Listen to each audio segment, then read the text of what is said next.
there, partner.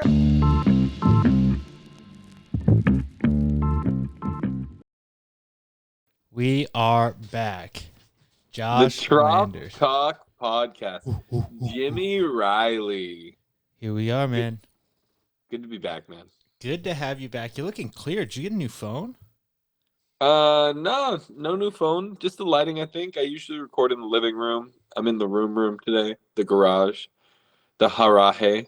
Horahe. I don't think that's how it's said.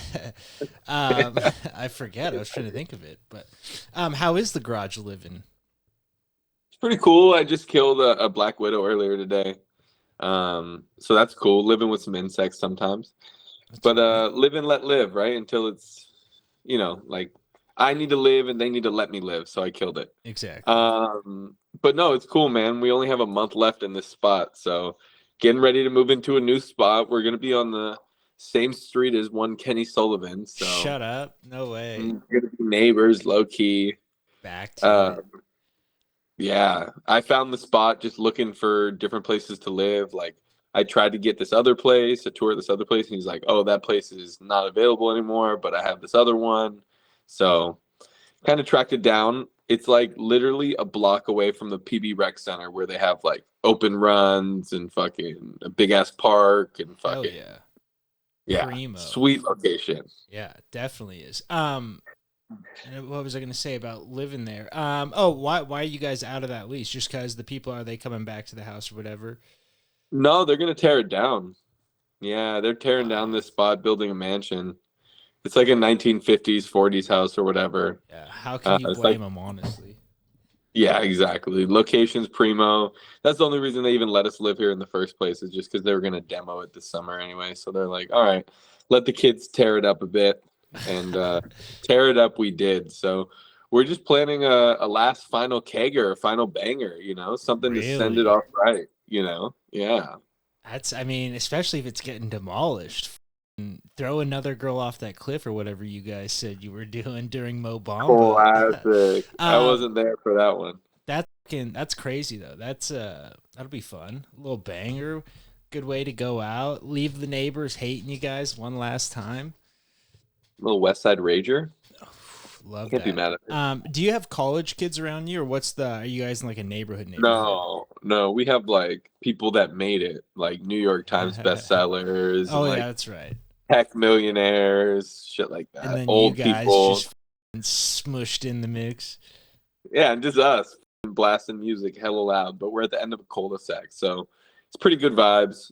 House next to us, the guy just died, so they're just like going over there. Like the daughters come by just to pick stuff up, but no one lives there.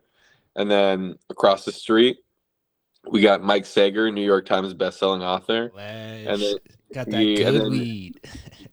And then his sister lives in the house right next door to him. So that's cool as hell. Family affair. Good for him. I actually want to get your thought on that, Jim. So say one day, hypothetically, you were to have a family. Thoughts on having like the grandparents like live next door? 2 thumbs up. It might get a little overbearing at times, but like that's built-in childcare. You know what I mean? That's ship them off. Just run over there. Exactly. Exactly. Go to grandma's. No, I think it's good. Most of my family, I feel like we all grew up kind of in the same area. And we got our house remodeled. We fucking bounced around from family to family, time to time. So I've experienced living with other people in our families, but I don't mind it at all. Honestly, like I said, I think it's a good place for the kids, especially if they have younger kids too. They just entertain themselves. That's what we did. But yeah, I don't know. It might be different if it was like the in-laws, right? And you have to. Well, they are in-laws technically. Like, let's say it's for someone, right? Yeah, like if it's the mom's parents, moving them in, right? Which is a lot tough. Oh, I mean, I'm not in any situation, so I don't know, but I could imagine that being a lot tougher, especially if you don't have the best relationship. They're over dinner every day. Oof. Yeah, my thing is just like if you have that situation, you're gonna have to give them the key, and as soon as you give them the key, your house kind of becomes their house. Yeah. Setting boundaries with your wife's mom might be a tough call. Like, hey, you can't come over. They'll break her soul. Yeah, how do you can't even bring that up. That's like a no-fly zone. You know what I mean? That's you're just handcuffing yourself. Now that I think about it, probably not the All right. best idea. So speaking of things that you can't bring up Let's that are go. kind of just like off limits, right? What are your thoughts? What is that? The Unabomber. Wearing it again, he just commits suicide. Oh God. I don't know if we're supposed to say his soul rest, but go on. What are we not supposed to talk about? Like being in a throuple. Oof, dude. Okay, Does that thumbs up or thumbs down on the? I knew you were thumbs down on this. 2 thumbs down. And I'll tell you, I have a real life experience of being around a person that was in a throuple, and he was the worst person possibly ever. What was their situation? Was it guy girl? Was it girl Guy, girl girl, guy? girl. So he thought he was sick. Okay, so Yeah. there's a comedian. I mean, it doesn't matter. Justin Ruppel. He was on America's Got Talent this year, and Okay. I opened for him when I was doing comedy in Reno and stuff. And he thought he was like so sick off the start. And I mean, I don't talking shit. Whatever. He's big and famous. Who am I? So it doesn't matter. So he thought he was sick coming in, like wouldn't let people like talk to him in the green room, like was like very about the Too cool. craft. And then like he goes out there and puts out what I considered a mediocre product. I was probably putting out a shit product. I was just starting out, but like he sold it this big thing. So he gets on America's Got Talent 2 years later. That was right before COVID. 2 years later, he's on America's Got Talent. I'm like, oh my God. So I see on the storyline, his like big selling point is that he's in a throuple. His name is Justin the Throuple Ruppel or something like that. I'm like, oh my Christ. And like they build this whole thing around him having 2 girlfriends, and like it just left a bad taste in my mouth. But it just it seems like it never works out. You know what I mean? It does feel like the wrong type of people gravitate towards it, at least from the male perspective. Yeah, exactly. And it's just like a lot of other things. Like a lot of other things are really cool and fun and awesome if you're a girl and you do them. But if you're a guy, it's just not the move sometimes. Right. But with that being said, is that too much to ask for? Or like, I feel like that's something really hard to. It's not. Say you're a girl, right? I feel like it'd be way easier for you to just be like, I think I want to try this, and then just like make it happen. Right. But how do you even make that happen as a guy? Like, what is it? Like, I see him on the internet. I don't know if it's just a TikTok thing, like throuples. Like, I don't know if this obviously is a real life. People out there, right? So it's like it's definitely happening. How you approach that, I don't know. It's like you almost have to be cheating on one and then like bring it up, and they'd be like, "I'm fine with you." I mean, like, there's no. Right. How do you? Well, I'm saying like I feel like the most logical way would be you're dating one girl. And then you and your girl, once you guys are really cool, have threesomes with other people, and then you have threesomes with one of them, and she just stays. Yeah, you get into the lifestyle. You start. It's not swinging a bit, but you exactly. Yeah, that's probably. With that being said, just to finish my thought here, go on. If you already establish a relationship before the third girl enters, then she automatically has an inferiority complex. Like it's the other two, like you already had a relationship. She's just an accessory to it. Yeah, that's very real. That's what this guy's situation. He was already married, and then they started doing that exact thing. Third girl, or our second girl got in, but she seemed like just as fine and cool with it. Like people seem happy. They really do. Which is crazy. I mean, the Mormons did it forever. You know what I mean? Polyamory. Yeah. They outlawed it in America, so they just went down to Mexico. They were like, fuck this, whatever. And so there's a ton of Mormons down in Mexico that just living life. The Mexican Mormons, dude. Crazy. No one parties like Eminem. Mitt Romney. Yeah, exactly. Mitt Romney's Mexican? I think his father moved down there, or his grandfather moved down there. They're like OGs. But go on. So I have more. Yeah, I have more thoughts on this. Please. The other way that it could possibly happen would be there are 2 girls who are best friends. Right? Who doesn't want to spend the life with their best friend? Yeah, I mean, I guess, but at the same time, that brings up the same. Girls can be best friends all they want. One's always gonna try and best each other. They live together. I feel like, again, you brought up this point earlier. It only works if you're rich and famous, I think.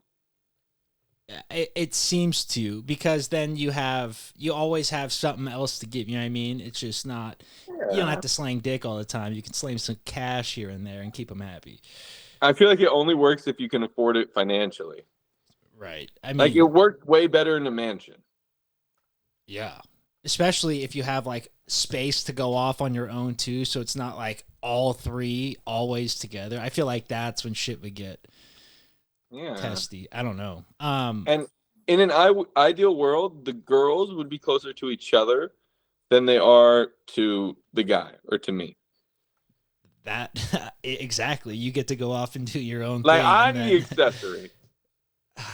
Yeah, I don't know if I like relationship. That. I don't know if I like that. No. I'd feel like one of the chicks in I'd be like, nah, this isn't. It's not for me. The whole triage thing. Yeah, well, if anyone has any good resources for how to go about being in a throuple, I think link them down below. I don't know. It just feels like an awesome concept, and I didn't even explain why I'm even interested in it. Yeah, please do. So there's the obvious reasons of like, having sex with multiple people. Yeah. That's cool, right? But the real thing is when it comes to decision making. Explain. So in a relationship that's 1-to-1, someone is always probably giving up a little bit more than the other in terms of like, there's only two of you. So it's my word versus your word, my wants versus your wants, Mm-hmm. But once you add the third person, now we're in a group setting and now we can do 2 versus 1 decisions, What do the majority of us want? Now that's good and bad. Yeah.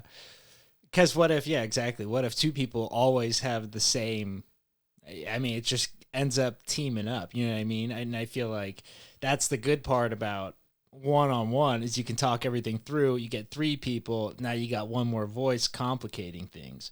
You got one more. Or mediating things. It's almost like every conversation you have a witness to that conversation. So there's less ability for like manipulation. So like say 2 of you are arguing, you can always look over at the third person and be like, did I say that? Exactly. Am I out of line right now? Like, is that what I was trying to say? Yeah. No, that is a good point. But at the same time, I don't know if I need a fucking mediator in my life. That's yeah. Extra voices sometimes aren't better. Yeah. I hear you. Is it so the throuple thing? That's something you're interested in. I'm assuming it's an idea that I'm interested in. Yeah, exactly.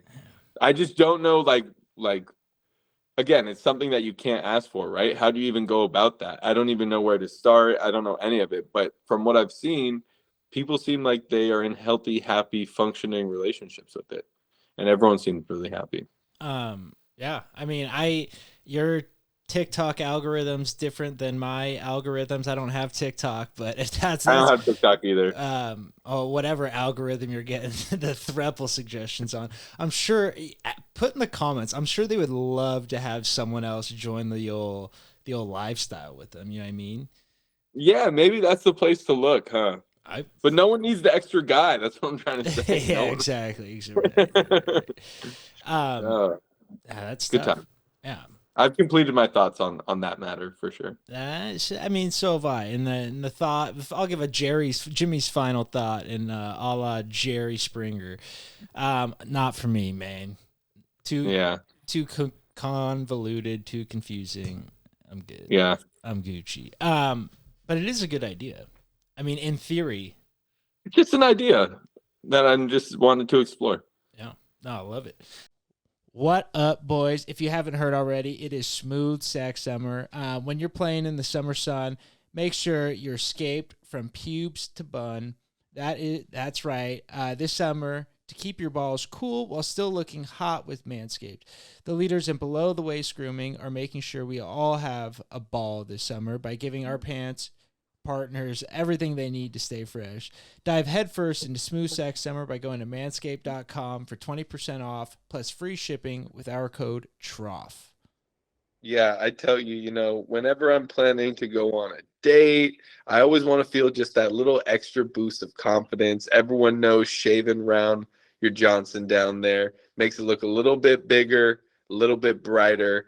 And as soon as I started using Manscaped, I started feeling a little bit bigger and a little bit brighter. So it's definitely changed the game for me. The Manscaped Performance 4.0 package has everything you need to prepare that summer bod. They built the ultimate grooming bundle for your summer grooming. Their Lawnmower 4.0 trimmer features a cutting-edge ceramic blade to reduce grooming accidents thanks to their advanced skin-safe technology. The Lawnmower 4.0 has a 7,000 RPM motor. A new multifunction on and off switch can engage a travel lock and gives you the ability to turn the 4,000 LED spotlight on and off when needed for a more precise shave. And did this guy mention that this trimmer is waterproof too? Beach, lake, or shower, this razor will devour even the strongest pubes. If you're shaving at the beach, you're an asshole. Now that you have the perfect haircut, use Manscaped's liquid formulations to keep that freshness even at the hottest summer barbecues. Most importantly, use the crop preserver ball deodorant to stay cool in the heat. With the soothing aloe vera formula, it is the best in the business for below-the-waist freshness, and this clear-drying formula will keep you looking good while smelling good. Yeah, the ball deodorant is a major key. I mean, Manscaped even threw in 2 free gifts with their Performance Package 4.0, the Manscaped Boxers and the Shed Travel Bag. Wearing sandals with some nasty toenails during the summer months? Take a look at Shears 2.0, a luxury nail grooming kit. This kit includes stainless steel nail cutters, tweezers, and grooming scissors.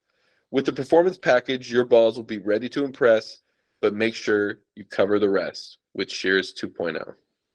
And that's get 20% off plus free shipping with code Trough at manscaped.com. That is 20% off plus free shipping with code Trough, TROUGH, at manscaped.com. It's Smooth Sack Summer, boys. Get on board or get left behind. Smooth Sack Summer! Well, the next thing I wanted to talk about, because we're halfway through the year, so I felt it's only right we look back in time. Oh, God. All right. And, well, we can do, I got a bunch of things we can look back in time. I got New Year's resolutions, our predictions, and then I totaled up the draft scorings as well. So first we'll go over the New Year's predictions. Oh, God. Okay. Yeah, that's good. I don't feel like I'm on top of my shit at all. All right. So, Josh, your first New Year's prediction was reading. Okay. 10 minutes in the morning and 30 minutes at night. Oof. That's what it was? Yeah, I just listened back. Lofty I should goal. have wrote that down somewhere. Didn't seem that lofty when we were talking about it, but listening back, pretty lofty goal, Herb. First thing in the morning, just sitting down and reading, kill me. Yeah. I read a book this year so far. Hey, that's something. I've been I've been telling myself my goal was 5 books in the year, but clearly it was something on a daily level. 5 books is way more realistic, and your work's changed a bunch since we did that. That's the other thing I was going to bring up. Life's kind of different now. Yeah, life moves fast for sure. At the end of the day, the goals are good, but your job is your job. Takes up big chunk of your shit. Yeah. And then you get home and you're like, let me watch some My Halla Herald on HBO. Wow. You know? What show is she in again? Industry, which is a must watch, honestly. Really? Especially if anyone's watching Succession and now it's gone and they're looking for their next show on HBO. Industry, fire. Damn. And My Halla, God, what a blast from the past. She kind of left us all in the dust, but that's fine.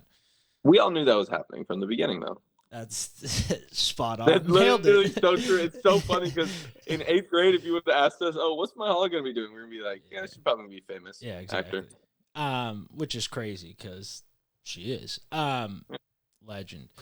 But okay, so your next resi, all right, was, and you nailed this one. I feel like they're. Go ahead. I'm embarrassed. Go ahead. Nah, well, mine are bad too, so don't worry. The jiu-jitsu was the next one.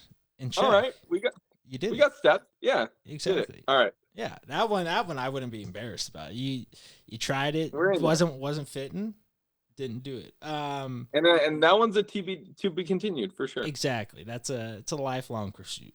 And then the last one is your weight room goals. Do you remember what you wanted to do? Put up in the weight room? I think I wanted to bench 3 plates or maybe 300.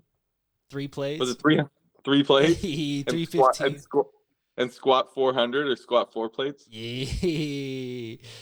Hey, no progress, but definitely still doable by the end of the year. Oh I'll yeah, say that. I've been looking at the gym. I've been looking at it. dude. It's been right there. I'm the same way though. Why is it so hard to get into the gym? I just The can't. problem is my gym's at work. So it's like I have no excuse not to go. I literally go to the gym every day. I'm at the gym every day, Yeah. you know. I mean, So I just need to find time instead of leaving 30 or like leaving work early to go home. I'll just leave work early to lift or something. I'm close on that one. Yeah, I mean, I have the same thing. Gym at work, pool at work, but I'm just like, I find every excuse in the world not to not to do it. But Because you know what else is at work, Jim? what? Work. Yeah, and food and leaving a little bit early. There's nowhere you want to leave more than work. Now, I saw this great / horrible meme, Mm-hmm. and it was like 30 minutes till 4 o'clock. Only 40 years left. It's so fucked. It's so fucked because that's so me. I'm like, fuck, only an hour left till I'm out of here. And then I'm like, wait. Literally. I literally just working for the weekend. It's crazy. Like, you don't even think about it, too. You just kind of drone through it. I'm trying to find a new job. I'm done ski with mine. I think I'm gonna. You didn't tell me. Well, I talked to old Ben Lentz and Ashley Johnston. So Ben Lentz's uncle's a carpenter, and he's like, yeah, like we can definitely see about taking you in on our next job. And then Ashley Johnston's dad was an electrician, so I was like, I'm gonna go sit down, talk to him. I feel like both of those jobs would suit me way better than being in an office. I feel like I'm blue collar at heart. You know what I mean? Absolutely, Jim. I need to be swearing on the job. I need some guys to fucking just shoot the shit with. It just not. Maybe some heaters just for the aesthetics, you know, or for the high, whatever. Yeah, exactly. Shit, I'll do whatever. Yeah, I mean, chewers are doers. That's what they say.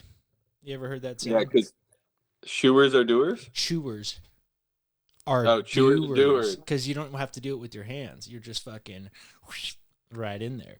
But yeah, no, I feel like I just due for a change up. There is no way, no how I can stay at this job. And we're starting with a new company next week, and it's like just a nightmare already.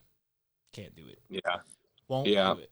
I've been feeling the same feelings where it's just like, oh, I want my day to be over, but then I literally, like, what trajectory are you on? And it's like, I heard this awesome quote where it's like, it's better to be at the bottom of the ladder that you want to be on than at the middle of the ladder that you don't want to be on, you know? Yeah. And I feel like right now I'm pretty much at the middle of the ladder that I don't necessarily want to be on. I'm not sure. Like, if I want to be on this, I need someone that's going to pay me a little bit more. Right. If I'm doing a job that's like 9 to 5, like corporate, like at least make it worth my while to where I'm like really stacking, you know? For sure. And I was thinking, all right, well, what would be like something where I could like do and be like proud of what I do? I mean, I'm proud of the work that I do, but still, it's like something a little bit more like I just go to work, not worried about getting fired, not having anyone tracking my activity. Yeah. That would be nice. Definitely. And I had an Uber driver in my trip to Vegas, which is a whole can of worms that we will unpack next. We will unpack, although I'm pretty sure what happens in Vegas stays in Vegas. That's what they say. But we'll see.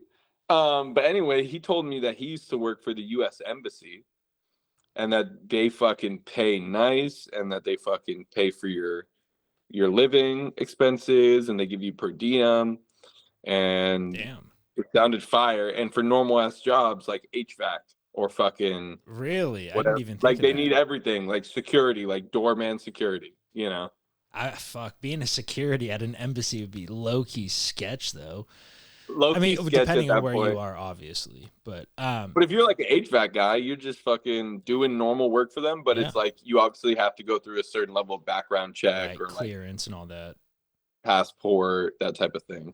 That would be sick though, because then again, you feel like you're contributing to something. You know what I mean? Yeah. But at the same time, it's still not a desk job. You know? Yeah, exactly. Just getting out of sales, you know, because it's cool, but it's it's a game, so you make it a game and it becomes fun, but at the same time it's like Right.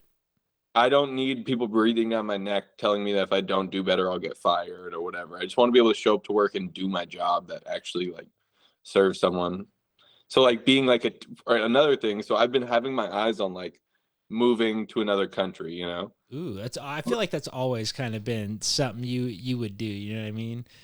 It's always been something I would do, and then when I think about it I'm like it sounds awesome, but then it's just like, or does it? Like no more golfing with the boys, like no more hooping with the boys, like all that shit. But at the same time, like, dude, you could get a mansion out in Panama City for like what you'd pay for like a 1 bedroom out here, that type of thing. So Right. would be kind of sweet to find like a remote work job and then get an American salary and then pay fucking Panamanian cost of living. And I've been on Zillow looking at some houses. Damn, go to Puerto Rico, keep all the benefits, lose the taxes. I mean, hurricanes are a little scheme, but shit. I know a lot of people. Yeah, that's the thing. Right. And it's an island. There's a lot of exactly. You're closed in, but no taxes, and you can come freely to America, which is nice. Not that you wouldn't. You're a citizen. Damn. So what other places would you go to? Would you Panama's go back to the Spain? main one, really. That's the one I got my eyes on. Costa Rica would be cool. I guess like in Argentina would be cool, but that's like now we're getting too far away, you know. Okay. You go down to like Buenos Aires. Now you're like I think it's like a 3-hour flight to Miami from Panama. Oh, that's all? It's pretty good. Yeah, pretty solid. So, and then you're right there, you know. I feel like you're right there on both ends, you know. You come back really quick and then you're pretty close to like all of South America where you can just be like, yeah, went to Peru last year, went to Brazil this year, Super that type of sick. shit. Like in a more reasonable way, you know. Oh, for sure. Have you ever thought of going there and teaching English for a little bit? Exactly. That's what I was gonna say. Is like if I went there, I could even just get like a simple job at some point out there. You know, just like a simple ass teacher or restaurant job. Like that would be kind of cool. Just a job that's just like I don't know, like a job, and you just work for whatever pay that you need to live. You know, right? You're not working. You're not living to work. You're working to live. You know what I mean? Or vice versa, whatever way it goes. It's kind of both. It's actually kind of both, ironically. True. Yeah, that would be super sick though. Okay, so when you went to Spain, what was the best part of being abroad in Spain? Random question. The best part about being abroad in Spain is like the cultural differences in terms of like what they value most when it comes to like the present, the past, the future. And like compared to America, they care about the present way more, as opposed to like America will sacrifice our happiness today with the hopes that we'll be like rich tomorrow, you know, or that we'll be happier tomorrow. And for them, it's more so like just, you know, just enjoy today. Just live. Like have some wine, have some tapas, take a nap. Like it's not as much of that. Like not as much of that. Bustle. Yeah. Exactly. Yeah. And then that was cool. And then being so close to other countries was really cool. And then cigarettes were cool too. Yeah, cigarettes. Do you keep up with anybody from the abroad group? A little bit. Definitely Instagrams and things like that. There was a couple of them that were out here in San Diego at one point. We were supposed to hang out, but then I forgot what happened. It was just like one of those days. They wanted me to come meet them somewhere, and I was just like, it's too much. Yeah. Man, not doing it. But good group. Yeah, mainly the Italians. Oh, that's cool. Yeah, when I went out there, I like became friends with these like Italian group of study abroad students. Because like all the Americans hated me, bro. It was so weird. Like I didn't get along with any of them. Like I was that, so they were all East Coasters. So the vibe was just different. And then I showed up like a week late. And I was living in a place with like 12 roommates, right? Like there were 6 rooms, 2 beds in each. Like we were all living in the same place, guys and girls, and like would have dinner every night at the table, that type of shit. Right. And like I remember getting there and them just being like, "Whoa, like you're so different than what we expected." And it was just like it felt like they all knew each other forever by the time I got there. It was kind of the vibe. Yeah, it's tough. And I just felt like an outsider the whole time. Plus, I didn't like any of their vibes. There was like 3 of them that had specifically negative vibes, and then another 3 that were like completely annoying. Could you compare the negative vibes to anybody we know? I'm trying to get a reading on this. God. Who's the most Hayden ass bitch that we know? I don't know. Like, I would say myself a lot of the time, but it's in like, good fun. like the biggest negative Nancy. Anytime anyone else was having fun or doing anything, she just gave the stank eye. And Oh, she was was it like from like she? she was like from Mississippi. She had the grossest vibe I've ever met in my whole life. I can't even think. I honestly I've never met. I can't even give a name that is equal to that at all. That is so funny. Because like I wouldn't associate with them, you know. Right. Like it hurt to be around her, you know. But then another guy was just annoying, and that guy I would kind of compare like a Derek.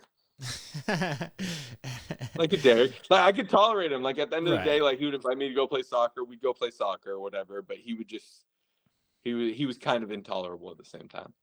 Yeah. That's okay. He had the thing about him is he had the biggest FOMO of all time.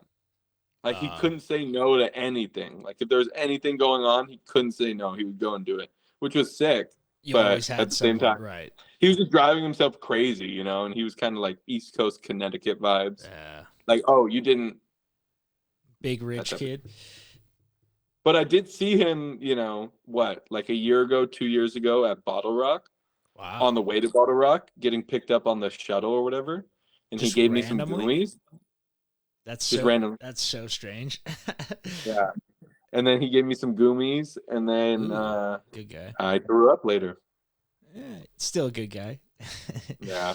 That's sick. There's more stories to be told about that guy. Oh, I mean, a friend of mine had a trip planned to Madrid, got an Airbnb and all this shit. He also had a trip planned to Madrid with his girlfriend, and then his girlfriend like broke up with him, and like kicked him out the Airbnb. And then he like came and crashed with the other friends that got an Airbnb and didn't want to pay him. It was like a whole thing. This is sounding more and more like D. as we speak. Where are my glasses? In my case. I've never been this drunk on my birthday. Dude, I have so many videos of that kid drunk that I'm like. You have that video? That video is in my email somewhere. Yes. And because that was at my house? Well, the part that happened, like that I'm referring to, those lines that I mentioned, happened in front of my house, if I'm not mistaken.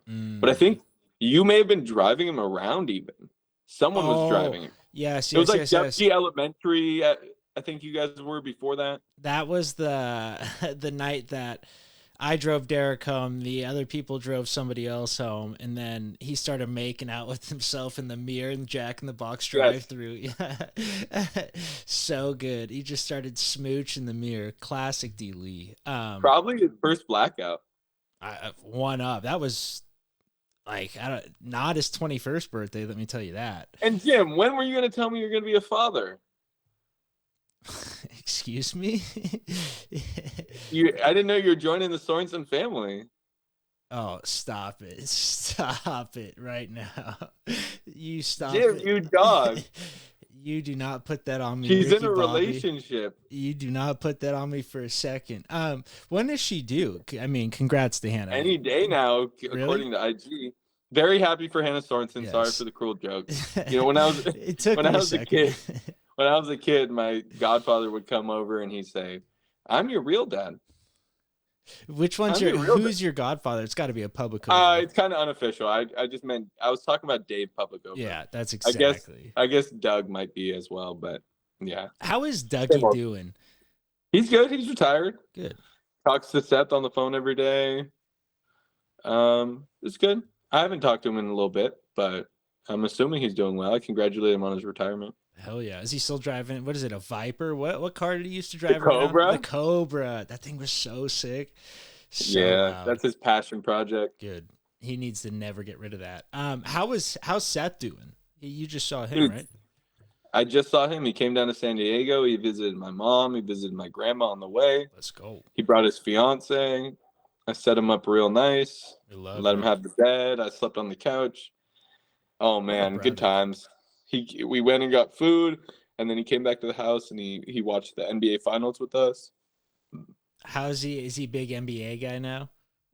No, not at all. And he didn't like the silence at all. We were just sitting watching. Just He'd be chilling. like, "Mother, brother." Yeah, Brother, he's never been brother. one for silence. There's He's conversation never to be been had. one for saying anything of substance either. It's just like filling in the air. The dead air. Brother, I'm so happy to be here. Legend. He texted me the other week and he said he's working on some new skits. I said, "Hey, you got a part for me? You let me know." Yep, So Anchor Forge and Iron Productions. Is that actually what he runs it under?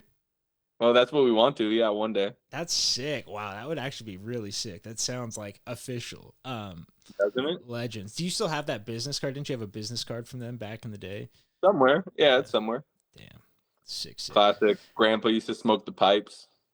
I mean, is there anything better? We should bring back tobacco pipes. Just straight tobacco and just. I'm telling you. And that's the thing, Jim. I feel like I'm at a point where I'm valuing my health a little bit more than I was before. And I'm saving all the good shit for when I'm older. Yeah. I mean, I'm that's going to pick up smoking at 60. Right? Not a bad strategy. No way it catches up to you. By do you remember a Mr. Nguyen from Jeff Nguyen? Yeah. Or Wong? Was he math? What did he teach? No, he's science. I think he was. Oh, Mr. Science. Nguyen. Yeah. Not no D. Yeah. Anyway, he said he had his own personal theory that the way to live the longest is to be completely clean and sober your first half of your life, and then pick up all the drugs and alcohol your second half of life. Really? There's something to be said about that, though. You know. Well, because think about it. It takes a while for all that buildup to happen, and that's why it gets people at that certain age. But if none of that buildup happens, then that cigarette is just what's going to keep you alive. It's going to keep you what you're living for, you know? Yeah. I mean, I feel like as we get older too, like they're coming up with so much new technology, whether it be drugs, vape, you know what I mean? It's just like, you got to stick to the old schools. It's worked for so long. Let's go back to it. Yeah. Pipe. Shakespeare fucking smokes out of a pipe. Wow. I remember that the day that popped up on my Snapchat feed, my day was made. There was weed and tobacco resin in Shakespeare's pipe, which means mokes. I heard Shakespeare wasn't even a real person. Did you actually hear that? I actually heard that, yeah. That's a very like common myth. ChatGPT will tell you all about it. Really? Who wrote all these then? Was it like exactly like that's like an artist name, like I see. You know, like someone wrote this, yeah. But Shakespeare was never a real person. Yeah, I'm sure it's not the conventional wisdom truth, but I heard that. I bet that's happened over many of, you know what I mean, like someone writes something, and whether it be like a slave or a peasant, and then they're like, hey, you know what? That looks pretty good. Let me throw my name on that and publish it. Fuck off. And then hashtag Hamilton. Is that have you seen Hamilton? I don't know what the breakdown. I saw Hamilton. What's the breakdown of it? Like, well, pretty much that, like, I guess I didn't know this before watching, but Hamilton's the one that wrote most of it. Mm-hmm. He wrote like the Federalist Papers, and I think he may have even wrote like the Constitution itself or some shit. Right. Maybe that was Jefferson that played a big role in that, but something like that. He did a lot of the legwork in writing all the shit that became like the founding shit fathers. That we think. Yeah, right. Exactly. But he was from what's it called? Jamaica or some shit. Huh. He was like from the Caribbean. He was like black. I did not know that. I did not know any of the founding fathers were like at all black.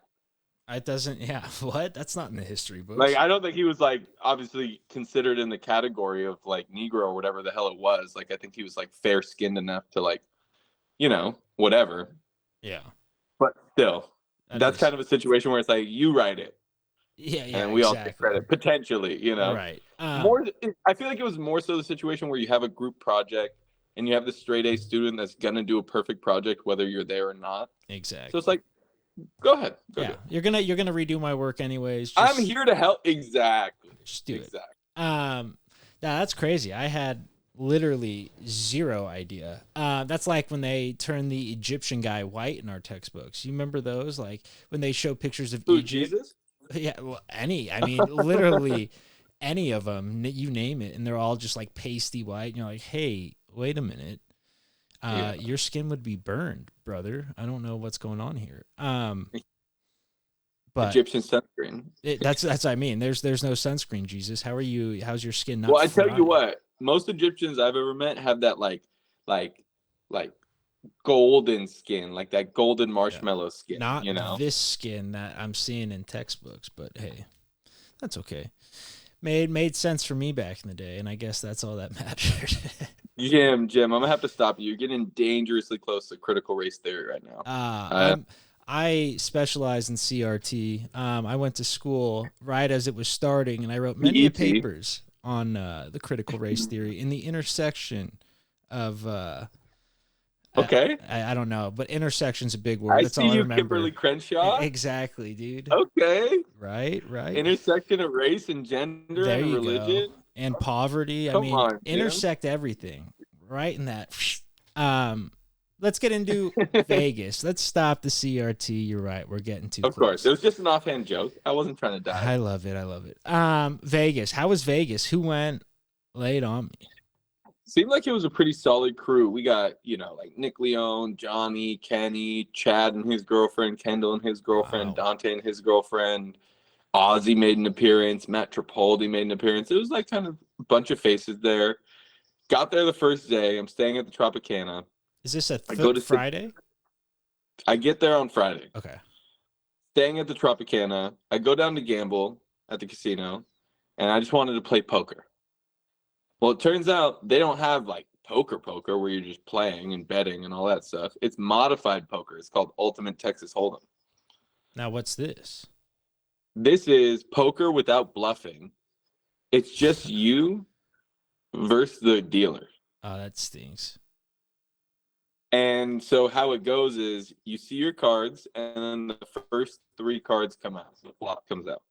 At that point, you have the option to either bet double your initial bet, which they have minimums on. So I was playing $30 hands to start. So you have to bet 30 more, or you have to bet 60 or 90 if you want to bet the flop. That's steep. That's steep. And then the next 2, or you could check. Okay, that's fair. Or you could check. On the next two cards that come out, you have the option of either betting half of your initial bet, so putting down 15 more, or fold. God. So you're what? You're in at least $45 a hand? $45 a hand, yep. And so how did that play out for you? It was working great with the $30 hands. It was money. I was going up. I was killing. I went up. My first session, I went up like $360. I was raking. That's nice. I was absolutely fucking raking. One of the guys was such a dick. They have him on like 20-minute shifts, like going for smoke breaks. They call in the new guy when you started winning. Yeah, and he gets back, and I ask him a question. Like, I get pocket queens, right? And I ask him a question like, "Wait, what's the most I could bet right now?" He's like, "You've been playing here for an hour, yada yada yada, yada yada yada." And I was like, "Fuck you!" And I was like, and they were like 90, and I was like, "Thank you. I'm betting 90, and this is my last fucking hand." And then I fucking won, and I said, "Fuck you!" And I was up fucking 300 whatever. Let's go. Come back later in the night and sit down.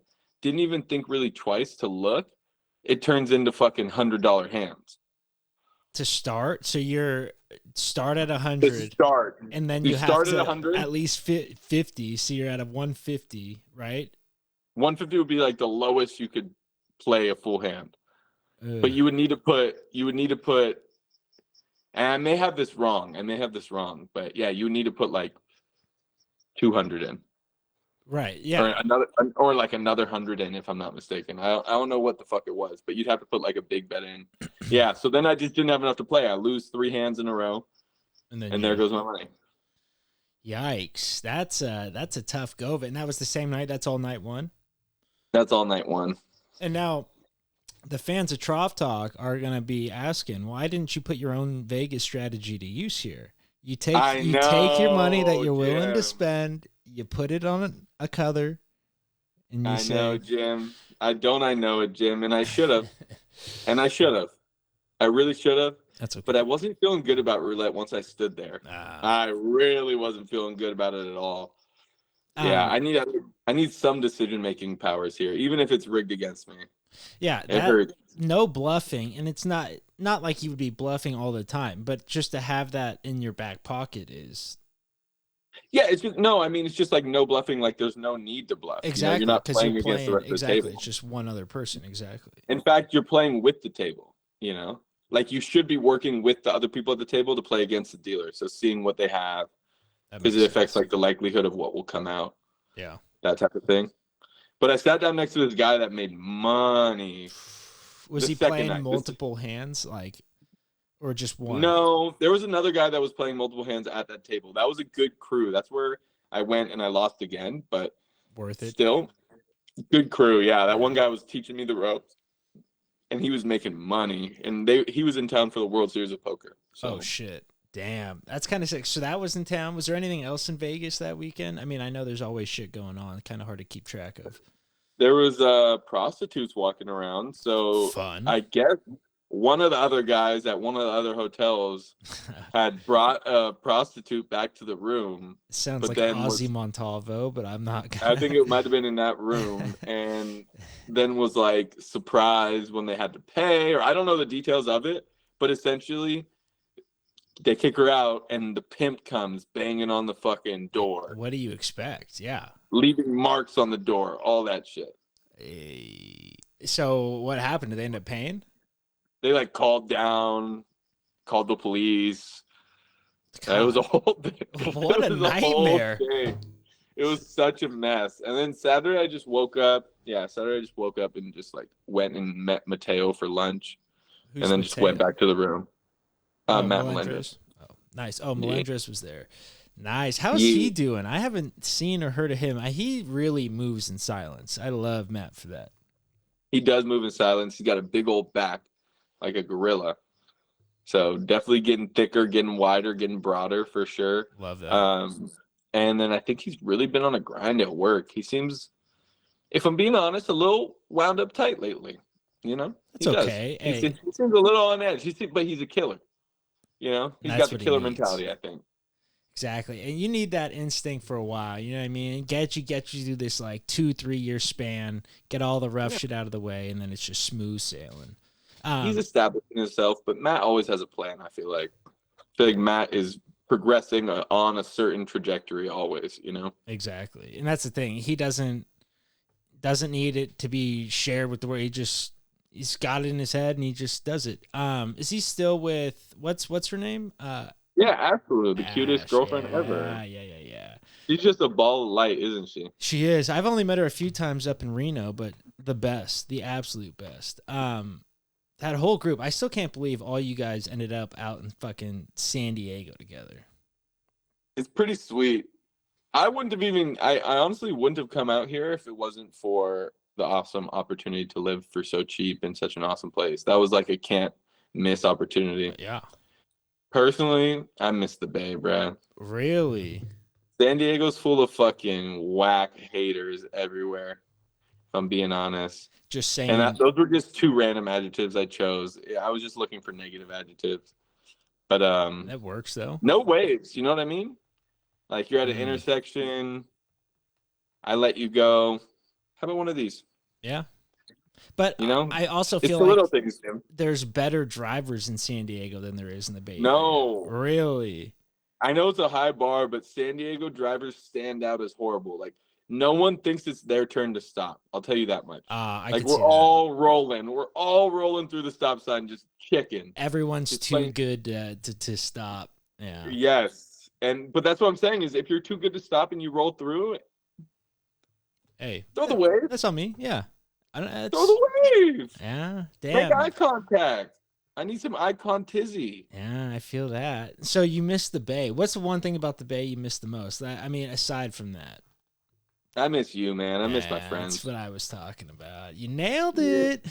All right. On that I miss that, but go on. Other than that, I also miss like being a part of like a creative community. The shows, and I knew all the artists, and I knew like what's happening where and when it's happening. I was just very much had my pulse, like my thumb on the pulse of like the city and what was happening. Very much So that was cool. mayoral of you. You were the mayor of I don't want to say San Jose, but the underground. You know, you had the finger on the pulse.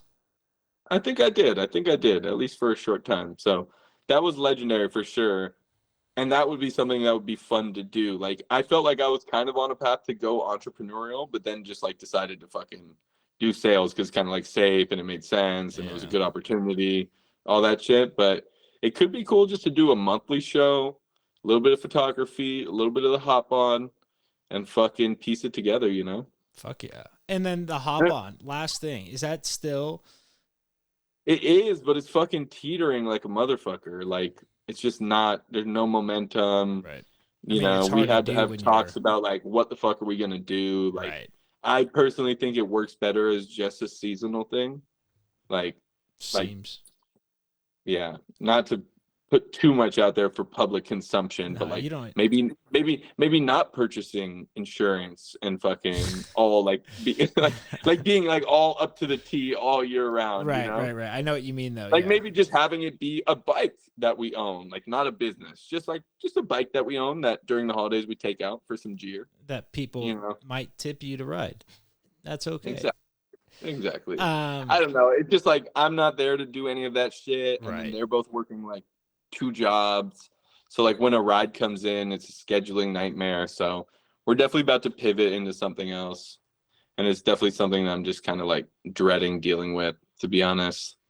It was so much fun though. Best job ever. Yeah, you're your own owner. Can't beat that. I saw JP at a stoplight the other day. I think it was like the day after his birthday. I gave him a little honk, toot toot, and he's like looking around for a second. Then he sees me. I was like, yes, day made.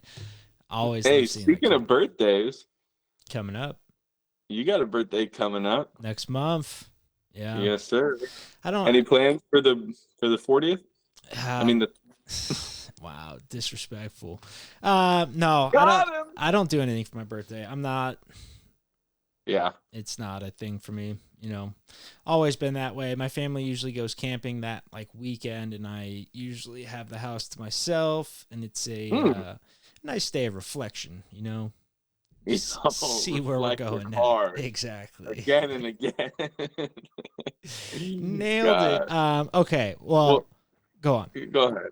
No. I was just gonna say, you know, you live in a room with your brothers. Sometimes the house alone is just. It's too nice. You know, too nice. Exactly. No, it really is. Yeah, I shared a room for fucking past tense, obviously. 18 years, and I was in a twin bed for 16 of those. So yeah, a bit ridiculous.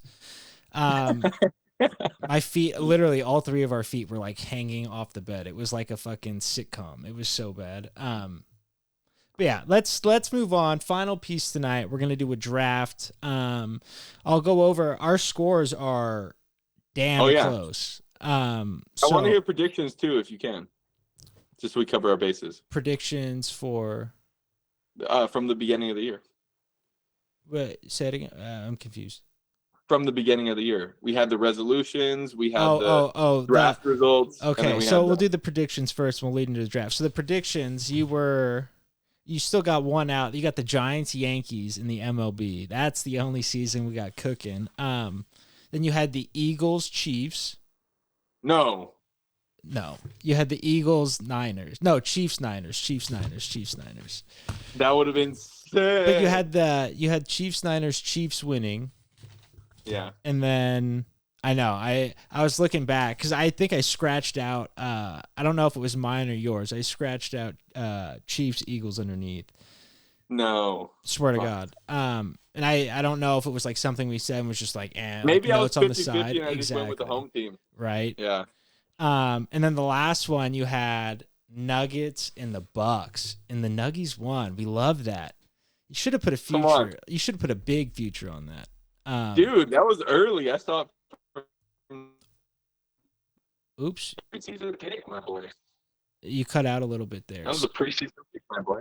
Oh yeah. No, it was a preseason pick. And I forgot I put money on that on my bookie. I haven't signed in. Literally, these are like the last things I put in there. So there's going to be some money in that account. I didn't put a ton on it. I put like 5 or something like that, but there's going to be something in there. We love it. So those are our predictions. I was going to see if we wanted to do a way too early predictions, but we'll save that for next week. Gotcha. Yeah.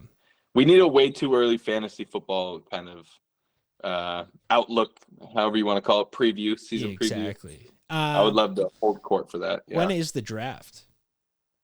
The fantasy football draft for me? Well, okay, that and in the real draft. It just happened in April. Why did I, for some reason, yeah, I'm so turned around. When's your Bijan fantasy? Robinson. Right. Yeah, he went to the Falcons. Our draft is on October 18th, and it's in San Diego. We already booked the Airbnb. Wow. Okay, so where'd you guys go last year? Did you just do it at X's place?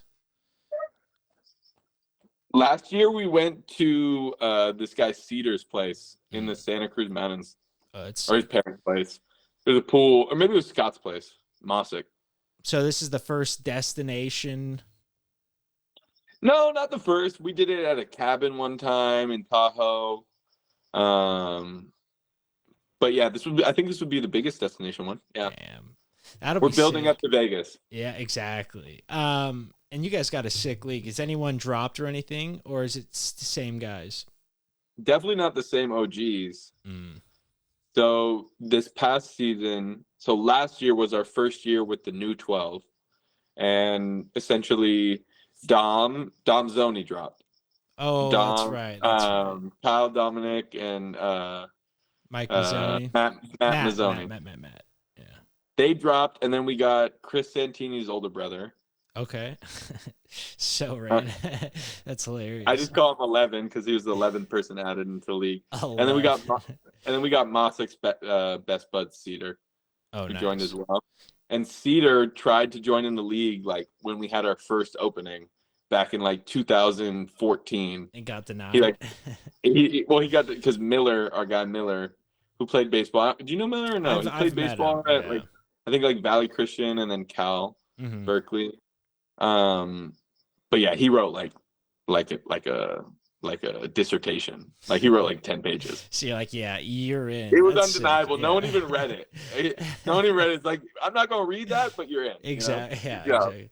Too long, didn't read. TLDR. That's sick though. That's a good league.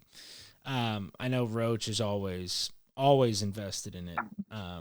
Is he? Because he was fucking ready to skip this year's draft because he had his other leagues drafting on the same day. Yeah. And that's partially why we moved it to San Diego, because his draft is in San Diego. So hopefully we could get him for the later half. Nothing pisses me off more, Jim. There's one day in this league. Yeah, literally. It's draft day. There's one day out of 365. We got another guy that said, "Oh, wife's pregnant. I have a vagina. I can't make it." Like, dude. That's like, I get it. I get that she will be 8.5 months pregnant at the time. Right. And that it could pop at any second. But it's one day. Yeah. You can fly down for the night. It's one day. Yeah, that's bad. I don't think it's too much to ask. I know people got families that they got to feed, but if it's a money issue, just say that, you know? Yeah, I mean, agree. We'll make it happen. Like, don't use your wife as a cop out. Yeah. Don't use that unborn baby as a cop out.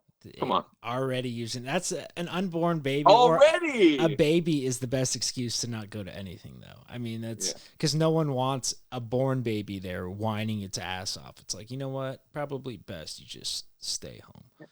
I tell you what, Jim, you bring up a great point. Unborn babies are getting more love than born babies these days. I think people love unborn babies more than they love the born babies, because unborn babies don't complain and they don't scream. I mean, I'm kind of on board there. Shit. I don't know a way we can fix that legally, but I got some tricks up my sleeve. Yeah, I like my women how I like my babies. Unborn? I like my women how I like my unborn babies. How's that? Silent. And ready. I'll save the rest of this. Yeah. All right, drafts. Okay. So we're neck and neck. It is. I think you have. We've done 16 drafts. You're ahead on 8. I have 7, and then the last one was we didn't score because Instagram was being whacked. So you're ahead by 1 in our total draft thing. You started off hot. I made a run these last couple weeks. So we're just about even. But today, let the record show this. These polls come from your Instagram/Twitter. You post them as well. Audience bias. Where are these results from? I check both of them, and then I take the percentages, and I see. Oh, wow. Yeah, but it's most of the time it doesn't take that. Most of the time it's like a clear and away winner, which is kind of crazy. Yeah. There's only been like 1 or 2 that were close, but anyways, you're ahead by 1. And like I said, if you're not posting these, that's on you, man. I'll take the draft. Yeah. I'll take the bias any day of the week. Hey, coming off the Dick draft, right? I must have won that one. Oh, that's the one I couldn't post because Instagram was whack. But wow, yeah. Gotcha. So that's the no one score. You get dominated on. I'll popsicles. I'll put it on Twitter. You know what? I'll let just the Twitter heads decide. But this week we're running the sports personality draft. So people that aren't athletes but are personalities in sports. Is that correct? Yeah. Yeah, and I think former athletes who are now sports personalities count. Okay. Right? Like at this moment, right? Like. Oh, okay. So no current athletes. I got you. Oh, shit. You know what I mean? Like if their main role today is a sports personality, not a sports athlete. Okay. I don't want to say a name here, but. I got one. I mean, just look at the NBA Network, you know? Like. Yeah, well, okay. That's what I was wondering. So I didn't include any of those guys but EJ. So now I know where we stand. Gotcha. So no, we're good. Yeah. Okay. So that's the draft. I think I started first last week. I'll let you take it away. Let's hear it. And still the greatest sports personality in the world, Bruce Buffer. Wow. So, okay. Now let me ask, do you want Bruce or Michael? Which one's the one for the UFC? Bruce. Bruce. Nice. Give me Bruce. Nice. Yeah. Did you know that they didn't know they were brothers until they were like 30 years old? How crazy is that? And they already were both under the same career? They were both as announcers? Yeah, so Bruce started way later than Michael Buffer did. But yeah, and then ended up being that they were brothers. Wow. Fucking crazy. That's how you know they just had that voice. That's literally what everyone says. That undeniable voice. Exactly. Which is wild because, yeah, Michael Buffer, I'm sure everyone knows. You might not know, but he's the Let's Get Ready to Rumble. Gotcha. He does all the boxing, and he was honestly like the biggest announcer until his brother came in and just like now everyone that does like a big promo, they call in old Bruce Buffer, get him out of the bullpen and fucking have him stretch the vocals. It's sick. I love it. Yeah. So that's my guy. Iconic. Super iconic. As a UFC guy, I feel like he kind of stole that one right out from underneath me. He's got some sick calls. He did one where he hit a 360 spin while announcing a name, and like someone asked him about it, and he's like, "I just got lost in the moment." He's like, "I'll never do it again." He's like, "It's just something that came over me doing it." Yeah, I was like, "Fuck, that's sick." Like, kind of corny, but sick. So sick. Bruce, this is a draft that I feel like we could go 10 deep if we wanted to. That's what I mean, yeah. But and we can always, that's the other thing. We can redo these. I want to redo like one of these with like a bigger group of people because I know we're like forgetting like the sports families. Like we left off so many. It's crazy. Robin, baby, the Lopez twins. That's like over the Kelsey brothers. That's the best. So good. Just shared a Super Bowl together. And the Watts, I think, were on the board as well. Oh, they were. And I think the Gronks got picked. All right, my pick. Enough reminiscing. But it is nice to reminisce every once in a while. All right. So for my first pick, This is a guy who is no longer with us. The laziest eye in all of the land. Known for his one-liners, his calls. Stuart Scott. Wow. Um, Take the hood off, man. And dude, childhood idol for sure. For sure. You know how many, like, I always had those saying shirts. All mine were like the boo yeah, boo no, like the Chad Ochocinco, Stuart Scott. I had a bunch of those. Just a legend in general. Brought MMA kind of to where it was. He was the only one that gave it worth or made it worth the shit at ESPN back in the old days. And ESPN's been shit ever since he passed away. I hate to say it. There's one or two good anchors left, and that's it. Yeah. I hear it. But I mean, I agree. There's another good anchor left that may or may not be my next pick. Damn, he's on mine too. But yeah, Stuart Scott, absolute legend. There's no lazy eyes in heaven. I think that's what the saying is. So bless up, Stu. Round 2. Let's hear it. So I'm not going where you think I'm going on this. If you want to take back-to-back Sports Center anchors, you can. I'm going to go ahead and take care of college basketball real quick and give me Dickie V. Oh, God. The Jello's in the fridge and the Jello's jiggling. Damn. Dickie, we got a real diaper dandy. A great pick. And he's a guy that didn't ever play. I'm pretty sure he's just been that for ever. You know what I mean? Is he alive? Is he alive? Yeah, I do believe. Yeah. I think last year was his first year not calling maybe the tournament games. Yeah. But I do believe he's still alive. But that's a great pick. And he's awesome guy. Exactly. That guy's iconic as fuck. Great little cameo in the movie Love and Basketball as well. Wow. Calling Quincy the diaper dandy. I loved it. I haven't seen Love and Basketball in forever. That was on VH1 like every day back in the fucking day. Dude, crazy. Favorite love movie by far. Top 10 movie ever. Really? I feel that way about Fever Pitch. You ever watch? I'll cry as soon as I start watching that movie, actually. Really? That movie brings me to tears, yeah. Why? Is that just so your life? No, it's not so my life or anything like that. It's just, it is a beautiful story. I think the way they do the movie is really cool. They do like quarter 1, quarter 2. Yeah. That type of thing. But no, it's just cool how much they love each other and shit like that. Yeah. No, it is a good movie. I get emotional too in this one scene where she's playing basketball, right? And it's not going her way, and then she gets teed up and gets frustrated and starts crying. That's what does it for you? She's like, 2 seconds, Mom. 2 seconds, Mom. Hey, I don't know, but Love and Basketball will bring me to tears for sure. I'll say that. No, it is a good movie. I shouldn't be shitting on it. I haven't seen it in too long. But wow, Dickie V, what a steal. Number 2. That's what I mean. If we had 4 people, Dickie V's going first over. Has to be a first pick. First rounder? Yeah. Yeah. Love that, Dickie V. Bam.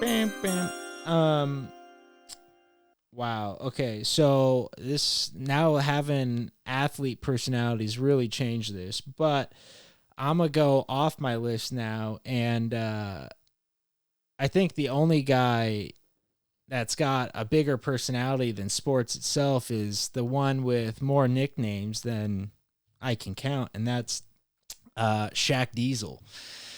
Okay. Shaq Attack. The new Crush Bullets. Legend. There's just, probably my favorite player of all time, right up there. He's larger than life, anything he does. There's no funnier show than him and Charles fucking just going back and forth every week. But yeah, Shaquille O'Neal. Fuck, sorry, my throat's killing me. You're good. Largest paycheck ever out of Walmart came from Shaquille O'Neal. Just refurbished an entire house in one trip. Just was like, get a line of carts and just went room by room in his house. Like, I need this TV, this. Yeah, largest paycheck Walmart history. Ledge. He owns Forever 21. I'm pretty sure he's a huge partial owner of Reebok. It's crazy. He's one of those guys that, like, I don't know if it was like an agent or him, but diversified the shit out of his assets and like made way more money than he ever did playing sports afterwards. Yeah, went back to school, got his MBA. Legend. And not only that, what? Well, because he offered them to do a class with just him at the University of Phoenix. Like, do it just for him, you know? Like, he'll pay. And then he ended up paying for, like, all of his best friends and crew to, like, get their MBAs with him. That's wild. I mean, can't ask for a better friend. Have you seen that new Braun movie? No, what is it? The Space Jam 2? No. They just did one about him and his friends in high school. It's like a dramatized version of, like, their high school days. No, I don't know. I guess it's supposed to be pretty good. But that reminds me of LeBron. I mean, literally just took his whole crew from high school to millionaires. So fucking sick. Built them up, invested in them. Yeah. But yeah, the old Shaq Attack Diesel. All right, number 3.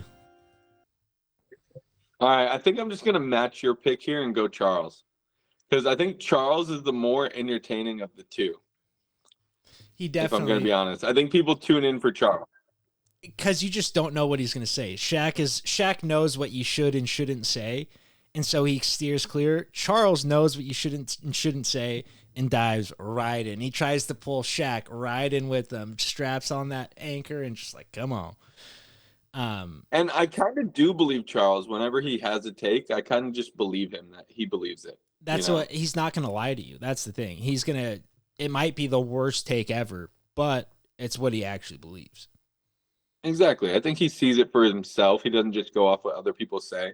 And that's valuable, you know, because it's so easy just to, like, determine shit by consensus, you know, or by conventional wisdom. Like, who's the best player today? Well, everyone says it's Giannis, you know, for example. Mm-hmm. But he'll just be like, oh, I think this Devin Booker guy. Yeah. Exactly. I don't do the accent well, but yeah. You're saying he has an accent? That's a bit racist. Moving on. I'm just kidding. Everyone has accents, my boy. Is that true?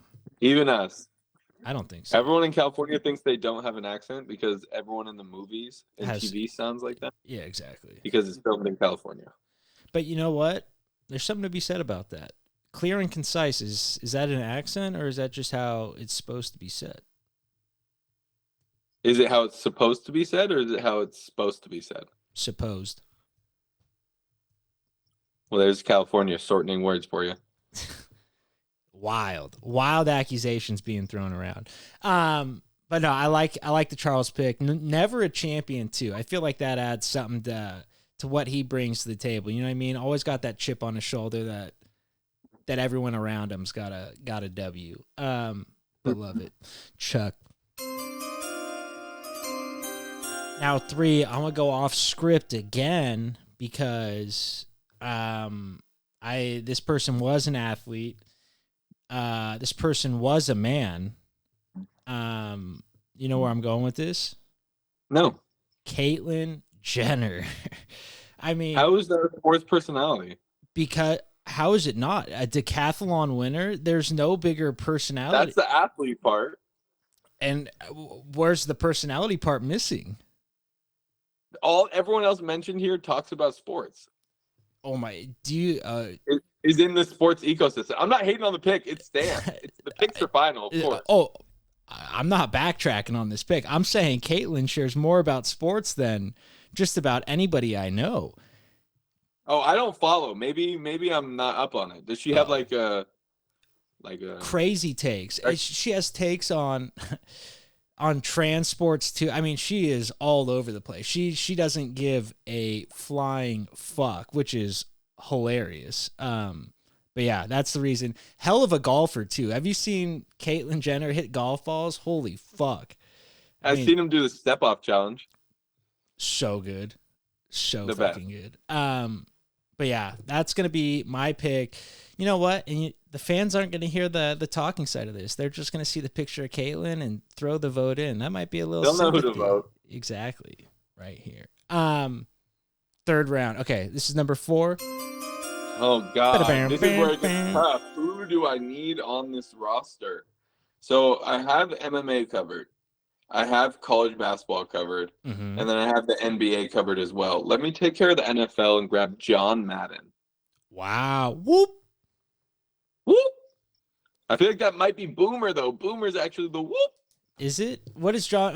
What? I feel like Madden John might Madden have just done it has the. first. I don't know. He just has the grumbly voice. I think you're Rumbling, right. tumbling, Yeah. stumbling. Yeah, you're right. Yeah. Boomer is a great pick though. Shit. He is a good pick because he used to do the home run derbies too. Mm. Back, gone. But John Madden, I mean, revolutionized the video game industry as well. I mean, Madden might be the best-selling video game, sports-wise, probably of all time.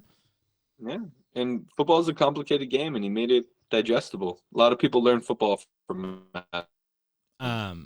Yeah, definitely. And I feel like he just had, like, no one hated it. You know what I mean? Just another guy that like everyone enjoyed being around. Definitely left his mark. You know, and when it comes to commentators, he might be the most iconic commentator ever, at least biggest name. Yeah, and you just know that voice too. You know what I mean? It's like one that sticks with you. Joe Bucks is the same, but like in a bad way. You know what I mean? Sticks with you for the wrong reasons.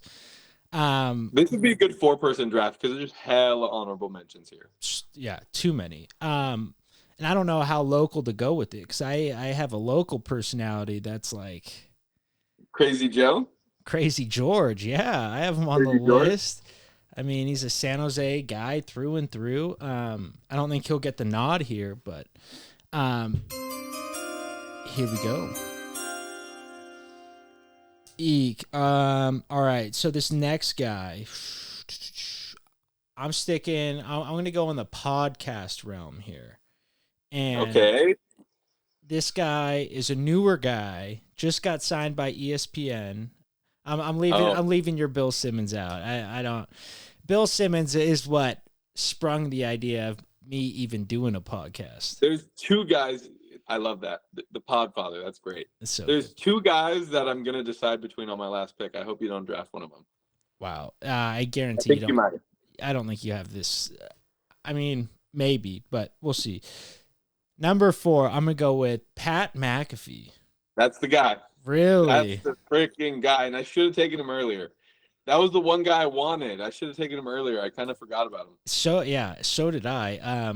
He was number 5 on my list here, but again, he's started off as an athlete, as a kicker, punter, and just made his way up in the ranks as one of the prominent voices in sports now. You know what I mean? His podcast is fucking crazy. But they just got signed by ESPN, so no more F-bombs. Yeah. If we were doing current sports personalities, I think he would have to be the number 1 pick. Oh, yeah. He's definitely up there. That or, like, I would say someone from Barstool, but they're not nearly as big as McAfee. They're more in, like, their own thing. McAfee, I just feel like he's been on the radio at this point. He's done everything. I was wondering if Portnoy counts as a sports personality. For sure. I was thinking about him, but like I said, they're so in their own bubble sometimes, like with East Coast stuff. A lot of people on the West Coast like don't even know. Yeah. But yeah, Pat McAfee, up and coming, if you can even say that. But I feel like he's like the next guy. But yeah. Yeah. And talk about putting on your friend. That's a perfect example right there. So awesome. And I mean, just the whole fucking setup they have now with the indoor courts, they're literally doing like dude perfect shit. It's so money. Yeah. Like when we talk about what you would want to do for work, it's you know, like it's that. You just shoot the shit, have fun. They talk about sports and there's so many guys in there that it feels like as opposed to like solo radio or something like that where you try to cover all these topics. Like they just ask around the room, like, what are you guys thinking about this? You know, and you'll get all the different perspectives. You get fucking Boston Scott or Boston Connor, whatever the fuck that guy's name is, just saying heinous shit, just hating. And it's perfect because it's like Pat McAfee can't say certain shit about certain players, about certain situations. So he stays clean. He's the positive guy. Right. Just the He's talking. reaction. He's talking these players up. He's, you know, in the Ja Morant situation, for example, he would be the guy to be like, you know, this guy's, you know, great athlete, great guy. Doesn't seem like he hurt anyone. You know, great guy. You know, hoping to see him come through this, all this shit. And then the other guys will be like, fucking terrorist. Yeah. You know? Exactly. But like you said, it's a great dynamic. When you have that many people in the room, it's just a free-flowing conversation. So shit just smooth. Yeah. But yeah, love it. Pat McAfee. All right, fifth and final round. Here you go. I'm going to have to go with my guy. It's the number one podcast that I listen to every single year, year in, year out. And he invented 30 for 30s, which have just been such a special part of my life. And his name is Bill Simmons. Yeah, legend. And yeah, legend. You may have seen him working the draft for ABC, maybe at Grantland, putting on Jlannd and Jacoby. He's the one that started that as well. You know, the Ringer Podcast Network. He's doing tons of stuff, man. And he's the voice about NBA and NBA history that I probably trust the most. Yeah. And I mean, like you said, kind of the podfather. I think there's one or two that were out before his, but he was like very original. We were listening to him. Carpools. You were listening to him well before me, but I mean, Carpools, it was him and then Russillo and Cannell. And it was just every fucking day. And like you said, he's a historian of the game and just kind of a legend. Dude, he's a walking encyclopedia when it comes to the NBA. And since I haven't really missed a podcast in the last decade, I kind of feel like I've, through osmosis, become a little bit of a walking encyclopedia as well. That's definitely how that works. Yeah. Ask me anything. Who was the MVP of the 1979 series or season? Of the 1979 season? It wasn't Bill Walton. That was probably 77. 78, we got right before Magic comes into the league. It's Dr. J's league. Give me Moses. Oh, shit. You nailed it. Look at him. Atta baby. We love that. Love that. Moses Malone. Wow. Come on, man. I genuinely want to name my first son after Moses Malone. That's I think you've mentioned that honestly on this before. That was incredible pull. Holy shit. Thanks, man. I appreciate it. That was nice. It wasn't going to be perfect, but I knew it would be close. Yeah. I literally just typed in 1979 NBA MVP Moses Malone. We should end there, but I have one more pick. Bam, bam, bam. All right, so I'm gonna talk through this one. I had Jay-Z on my list before I knew it was going athletes because he put Rock Nation up. He Nets. owns the net. Yeah, exactly. Part owning the Nets. Courtside. He's like Spike Lee courtside for the Nets type deal. Right, and that's the other one I was gonna go. You were talking before this filmmakers. I was thinking you were saying Spike Lee, super fan filmmaker. Yeah. He's on the list for sure. Way up there. But I think I have to go just another Sports Center anchor. Scott Van Pelt, SVP.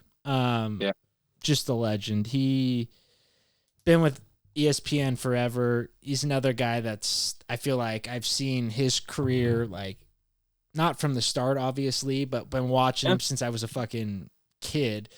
And he's just the sickest. Got his own show now.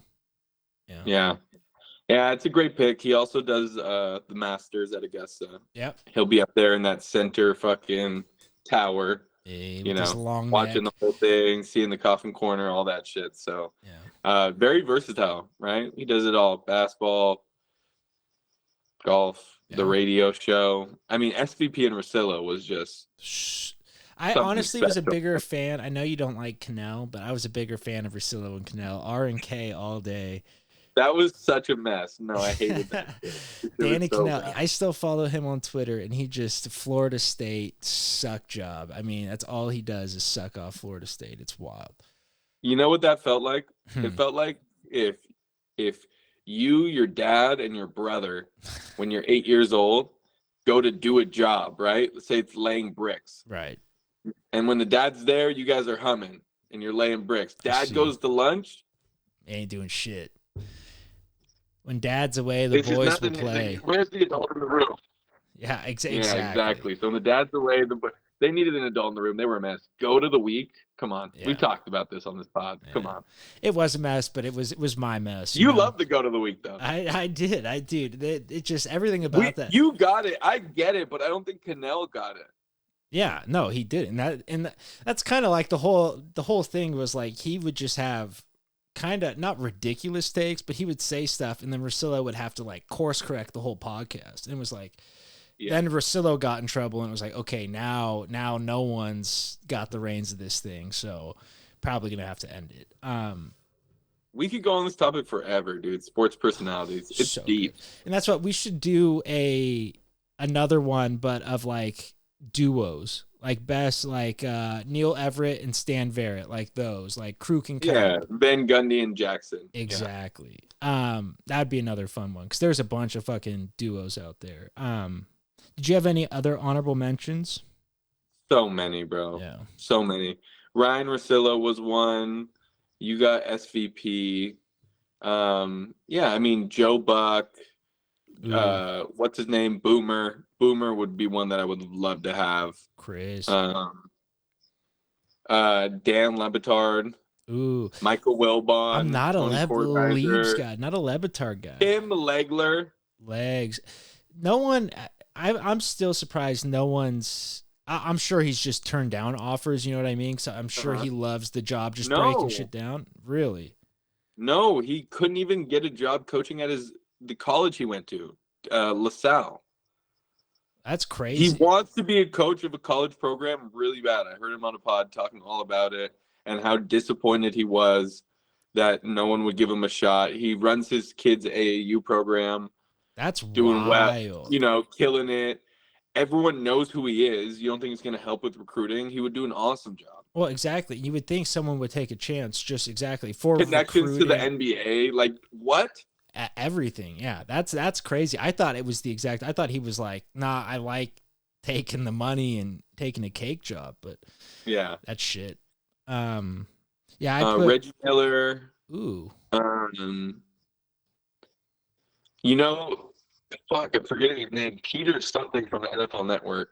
Schlereth? No way. Mark Schlereth? I have no idea. I'm not the NFL guy.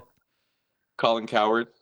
Colin Coward, that's one I had. I had Skip. Yep. I had Skip. Bannon. Nick Wright.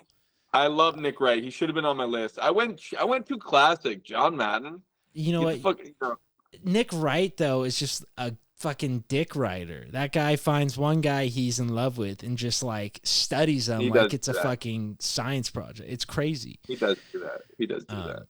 But I do love Nick Wright. I was gonna say I do like him. Brian Windhorst, another guy. LeBron dick writer. He found LeBron in high school and just wrote it into the fucking skyline. Yeah. Ernie Johnson. EJ. Kenny the Jet Smith. Yeah.